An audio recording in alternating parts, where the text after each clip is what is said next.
Thank you all for having me today. My name is Ruud Verstegen. I'm representing John Galt Solutions today. For the ones who don't know us, we're a provider of a cloud-based supply chain planning solution covering the full S&OP, IBP, and also the S&OE cycles. We're being used by companies all across the world, so companies like Mars, Continental, and Abbott who use our software. It's a 10-minute pitch. I'll not speak too much in the beginning about our solution. I'll get, in that sense, back to that. Because today I want to present about a couple of tips, 3 tips in total, in how can a S&OP planning solution help you to drive value in your supply chain. So it's going to be a very practical approach, hopefully, for this next minutes. And the first one is, don't wait, right? Don't wait with starting to implement a solution. We all know it's about, in that sense, people, process, and also, in that sense, data, which is next to the technology very important. And what we many times hear is, we're not ready yet. Our processes aren't in place yet. Our data isn't ready yet. What we always say is, don't wait for perfect data in order to get started. We do understand, and that's like, I think, with every vendor who's here today, yes, your data needs to be in a certain state in order to get going with a planning solution. But to give an example of one of our customers, which is a company called 1440 Foods, they make protein bars and health foods, and they were going through a massive growth period of the company. I think every, in that sense, health food company is going through massive growth right now. And what they said is, next to that, they were going through this growth. They also decided to, where they had an outsourced manufacturing process earlier, to start insourcing that process. And they said, in the meanwhile, as we're doing that, we also want to implement a planning solution. Well, one of the things they also said is, we don't have all the data in that sense yet, because we've always outsourced our production, and we now want to do the full S&OP cycle and also do the production in-house as of now. So we don't know exactly what are the lead times. We don't know exactly what are the throughput times on the different machines, on the different production lines that we have. So what we said, and we sat together with them, and we said, let's first maybe work on assumptions, right? Let's get started and work on certain assumptions in terms of data, what you know in that sense when you had been outsourcing your production, and let's get going, because over time, the system will learn and will start adapting that data to make it in that sense more accurate, right? Because if you wait until you have perfect data, you can wait, I think, until, a very lengthy period, and in that sense, your competitors will overtake you. So in that sense, first step is, don't wait, let's get started now and do it, in that sense, in small steps. Second thing is, know your goals. Yes, I'm also going to put AI in my presentation, like everybody has been doing today.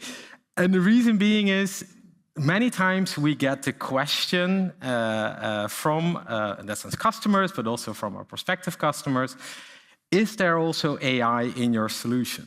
And we say, yeah, of course there is, right? Every solution has that these days. But why, right? Why do you want to know if there's AI, in that sense, in a solution? Let's first talk about, what do you want to achieve with AI, and also what do you want to achieve through implementing a S&OP or a planning solution. As an example of that, we've got a German retailer, which is called Westwing. They're a furniture retailer company. I think there's also some German people in the room. They're more well-known there.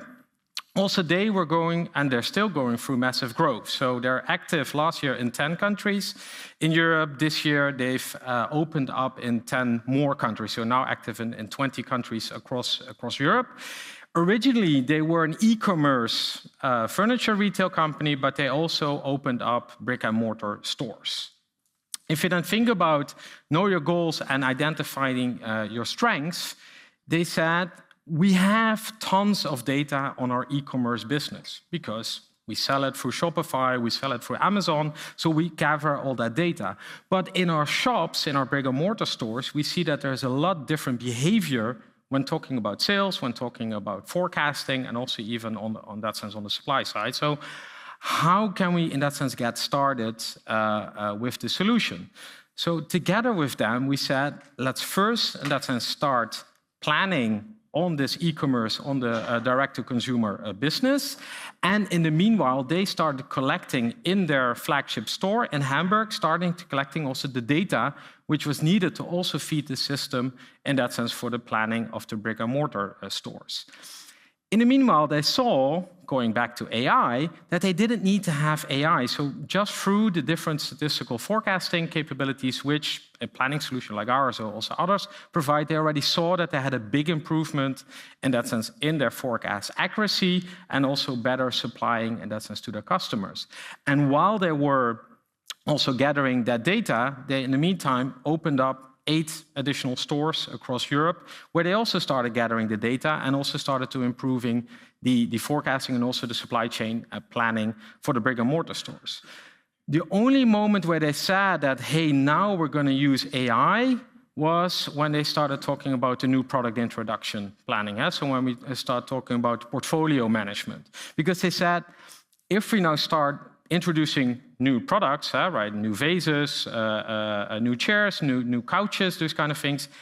We don't exactly know. We do expect a certain behavior. We do expect that there's a certain amount of sales, what we're going to generate, but we don't know it exactly. And that's where AI, in that sense, came in. That's why they said, okay, let's start using a clustering technique where we're going to combine the different characteristics of the products, whether it's color, whether it's being used in the kitchen, or whether it's used in the bathroom. And let's start using clustering to apply that also to the new products that we're introducing, to then see and start improving, in that sense, the new product introduction and the planning, and also to start increasing the forecast. So there you see that, first of all, they knew their goals, right? We want to improve our forecast accuracy, but they also understood we need to first get the data there, and they identified their strengths, being the e-commerce side of their business, and the areas of opportunities, and where they only saw that they, for instance, could start applying AI was in the new product introduction. Which doesn't mean that we do not believe as a company in that sense AI. Yes, there's also AI in our solution. So the example I gave earlier is about this cluster and segmentation. But we also, of course, see the added value of things like generative AI. We talk about AI in a way that we say it should be explainable, right? So as me as a user, or as a company using the software, I should understand why is the system proposing a certain forecast, why is it taking certain data in, and that's why we have, in that sense, internal open source models which will provide you that insight and will provide also the user the explanation of why certain things are being used. Another example, and whether it's AI or how do you want to position it, is, of course, is machine learning, right? We heard earlier today that when you're doing your forecast, you're getting data from different sources, whether it's from your customer forecast, whether it's from external sources, whether it's from your sales teams. You then want to decide, okay, what is my, in that sense, my optimal forecast, or what's my best forecast? Also taking the example of Professor Bram de Smet this morning. And that's where, for instance, machine learning can help a lot with this ensemble forecasting, taking the data from the different forecasts and then providing you with a better solution. So in that sense, yes, we do see the added value of AI, but then going back to the example I said earlier, first, in that sense, think about data, but also think about know your goals and do not do AI just for the sake of AI. Then my last tip is focus on value, right? Focus on a solution which will bring you also value in a fast way. Don't, in that sense, start with an implementation which will take you years to implement. As an example of that, we've recently gone live at one of our customers, which is called Back to Nature. They make plant-based food. Again, so it's again an example in the food industry. They went live with a full IBP solution in 5 months. So from start of implementation to go live was 5 months.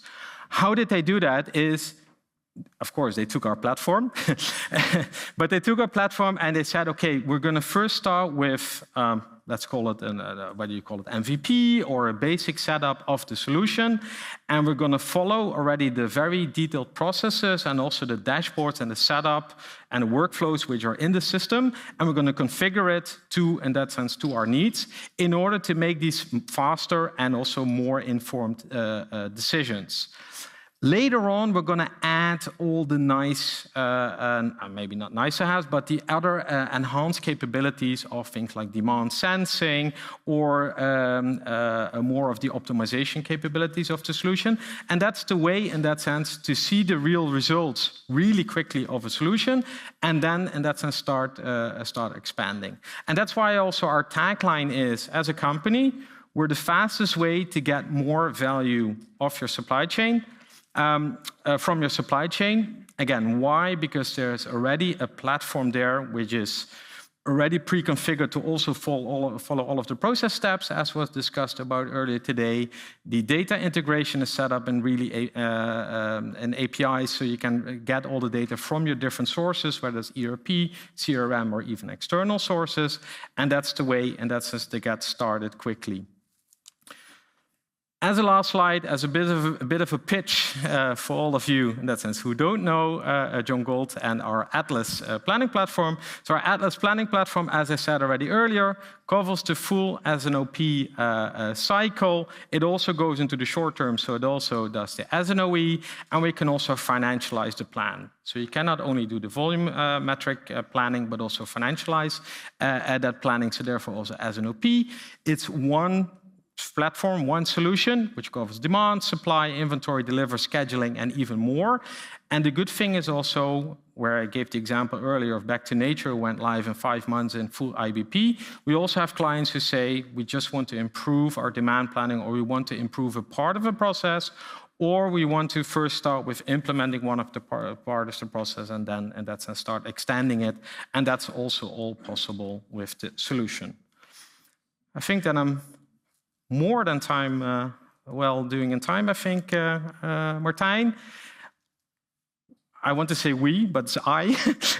I will be here today also in the rest of the afternoon. So in the next break, if you have any questions, in that sense, about us, in that sense, as a company, or about our solution, or want to learn more how we could also help you, then please walk up to me at our booth later today. Thank you very much. Thank you.